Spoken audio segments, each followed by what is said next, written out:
অনেক ধরনের এক টাকার কয়েন আপনারা দেখতে পাচ্ছেন। এক টাকার কয়েন এই দেখুন অনেকগুলো সেখানে রয়েছে পড়ে।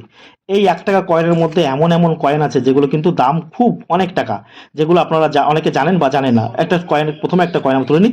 দেখুন এই যে একটা এক টাকার কয়েন, 1 রুপি ইন্ডিয়া 1944, এই কয়েনগুলো জর্জ সিক্স কিং এর কিন্তু।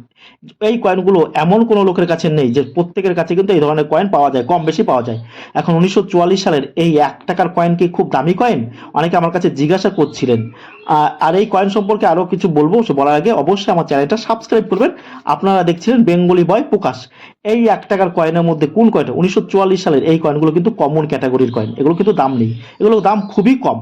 আর এই যে আমার হাতে যে কয়েনটা, এই এই এক টাকার কয়েন, এই দেখুন জর্জ ফিফথ কিং এর কিন্তু একটা এক টাকার কয়েন, 1939 সালের এই কয়েনটার দাম অনেক টাকা। কেন এই কয়েনটার দাম অনেক টাকা? কারণ আপনারা জানেন 1938 থেকে 1939 সালে দ্বিতীয় বিশ্বযুদ্ধ শুরু হয়েছিল। দ্বিতীয় বিশ্বযুদ্ধ শুরু হওয়ার পরের জন্য সোনা, রূপো এবং তামা প্রভৃতি ধাতুর দাম কিন্তু প্রচুর পরিমাণে বাড়তে থাকে, যার ফলে কিন্তু এই কয়েনটা যুদ্ধের জন্য ব্যস্ত থাকার জন্য এই কয়েনটা কিন্তু খুব কম পরিমাণে তৈরি করা হয়েছিল, অর্থাৎ প্রিন্ট করা হয়েছিল। তাই এই কয়েনটা কিন্তু মানুষ অনুপাতে চরমতম রেয়ার ক্যাটাগরির কয়েন চলে গেছে। এই কয়েনের দাম 1 লাখ টাকা থেকে আপনারা 10 লাখ টাকা পেতে পারেন। এই কয়েনটা, এই একটা কয়েন শুধুমাত্র 1 রুপি ইন্ডিয়া 1939, সালটা মনে রাখবেন ভালো করে। এখন 44, 44, 45 হলে হবে না কিন্তু। 1939 সালের এক টাকার কয়েন, যেটা দাম 1 লাখ টাকা থেকে 10 লক্ষ টাকা কিন্তু আপনি পেতে পারেন বিভিন্ন কন্ডিশন। এটা কিন্তু জর্জ সিক্স কিং এর কিন্তু এক টাকা, এটাই কিন্তু সব থেকে দামি কয়েন জর্জ সিক্স কিং এর কিন্তু। এই যে এক টাকার কয়েন আপনারা দেখতে পাচ্ছেন।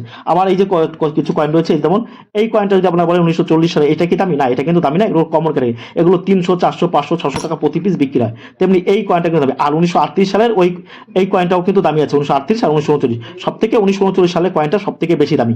যেটা আপনাকে যে টাকা বললাম সেই টাকা আপনারা পাবেন, কোনো রকম কোনো অসুবিধা হবে না। এইরকম কয়েন যদি আপনাদের কাছে থাকে তাহলে আপনারা অল্প দামে কিন্তু বিক্রি করবেন না। আর রূপো হিসেবে, রূপো, এটা রূপো আছে কিন্তু কিন্তু সামান্য পরিমাণ রূপো আছে এবং অন্য ধাতু আছে। রূপোর দামও বিক্রি করতে যাবেন না, কয়েনটা গলাবেন না, গলালে কিন্তু কয়েনের কন্ডিশন খারাপ হয়ে যাবে। আপনি প্রিন্টিং, অর্থাৎ খুব কম প্রিন্টিং হয়েছে, সেই কারণে এটা রেয়ার ক্যাটাগরি কয়েন, এটা কিন্তু এক্সট্রিমলি রেয়ার ক্যাটাগরির কয়েন। তাই এই ধরনের কয়েন থাকলে আপনারা আমাদের কাছে বিক্রি করতে পারবেন।